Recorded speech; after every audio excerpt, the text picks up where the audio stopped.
يا بني إسرائيل اذكروا نعمتي التي أنعمت عليكم وأني فضلتكم على العالمين واتقوا يوما لا تجزي نفس عن نفس شيئا ولا يقبل منها شفاعة ولا يؤخذ منها عدل ولا هم ينصرون. وإذ نجيناكم من آل فرعون يسومونكم سوء العذاب يذبحون أبناءكم ويستحيون نساءكم وفي ذلكم بلاء من ربكم عظيم. وإذ فرقنا بكم البحر فأنجيناكم وأغرقنا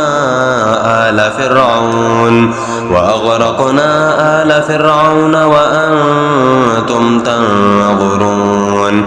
وإذ واعدنا موسى 40 ليلة ثم اتخذتم العجل من بعده وأنتم ظالمون ثم عفونا عنكم من بعد ذلك لعلكم تشكرون. وإذ آتينا موسى الكتاب والفرقان لعلكم تهتدون. وإذ قال موسى لقومه يا قوم إنكم ظلمتم أنفسكم باتخاذكم العجل فتوبوا إلى بارئكم فاقتلوا أنفسكم ذلكم خير لكم عند بارئكم فتاب عليكم إنه هو التواب الرحيم.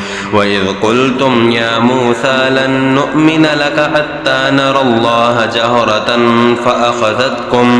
فأخذتكم الصاعقة وأنتم تنظرون ثم بعثناكم من بعد موتكم لعلكم تشكرون.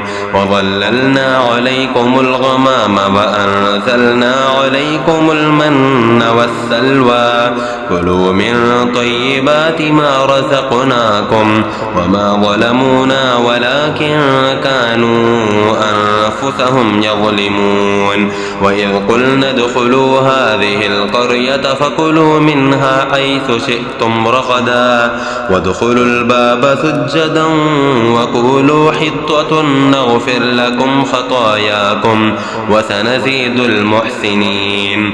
فبدل الذين ظلموا قولا غير الذي قيل لهم فأنزلنا على الذين ظلموا رجزا من السماء بما كانوا يفسقون.